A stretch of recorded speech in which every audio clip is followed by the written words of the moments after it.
Il arrache le sachet de cette dame et verse le gari à l'intérieur au sol. Très surprise de son action, la dame voulait lui porter la main quand sa maman s'interposait, demandant à la dame de se calmer. Elle demande ensuite à ce qui se passe pour qu'il agisse de la sorte. Le petit dit que ce gari n'est pas bon à manger. Sa mère, qui voit cette réponse enfantine, demande à la dame d'excuses pour le comportement de son enfant. La dame, très furieuse, commence à leur crier dessus et voulait vraiment se faire justice. Mais la mère essaie toujours de la calmer et gronde un peu son fils. Elle dit à la dame qu'elle est vraiment désolée pour ce désagrément. La dame, toujours en colère, demande à celle-ci de mettre en garde son fils pour que cela ne se répète point. La mère pose ensuite la question à son fils pour savoir comment il a su que ce gari n'est pas bon à consommer. C'est là qu'il explique que la dame qui lui a vendu le gari mettait un truc dedans lorsqu'elle était concentrée à passer un appel et il a vu lorsqu'il passait au même moment avec elle. La dame demande s'il est vraiment sûr de lui et il répond oui. Alors la dame dit qu'elle doit aller affronter face à face la vendeuse, mais la mère lui refuse car elle n'a aucune preuve. Le petit propose alors un plan. Il suggère qu'elle retourne dans la boutique, lui dit de la revendre à nouveau car un conducteur imprudent a frotté sa main et s'est versé au sol, et pendant qu'elle sera en train de faire la même chose, elle va la surprendre. Elle dit qu'elle espère que c'est la vérité, pour retrouver facilement la suite, mais en favori et partage.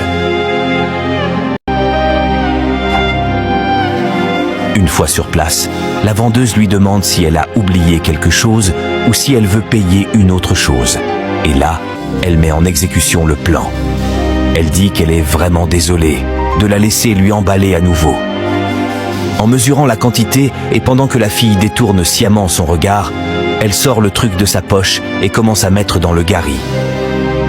La mère et son fils, quant à eux, étaient dans un coin lointain en train de filmer la scène.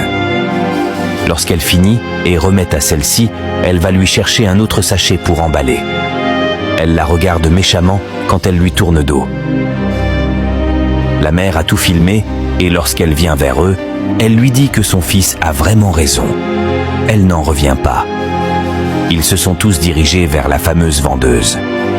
Elle sort et demande ce qui se passe cette fois-ci. La dame lui demande ce qu'elle a mis dans son gari et elle dit qu'elle n'a absolument rien mis dans le gari.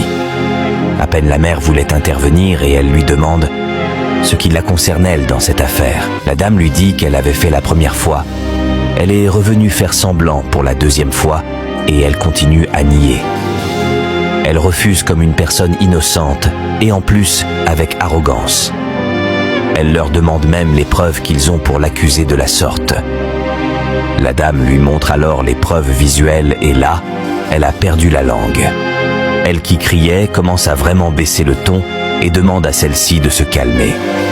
La dame lui demande pourquoi elle veut lui faire ça alors qu'elle ne lui a rien fait.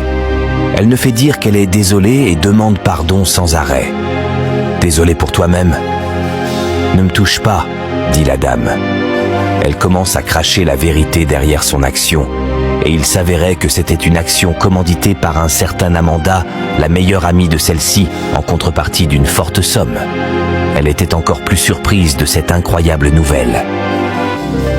La mère du petit la moralise et dit que c'est inconcevable qu'elle puisse accepter réserver ce sort à son prochain, de surcroît sa cliente juste pour de l'argent. Elle appelle le petit son sauveur et le prend dans les bras pour lui dire merci. Sur ce, il est important de savoir que l'ennemi n'est jamais loin. Partage.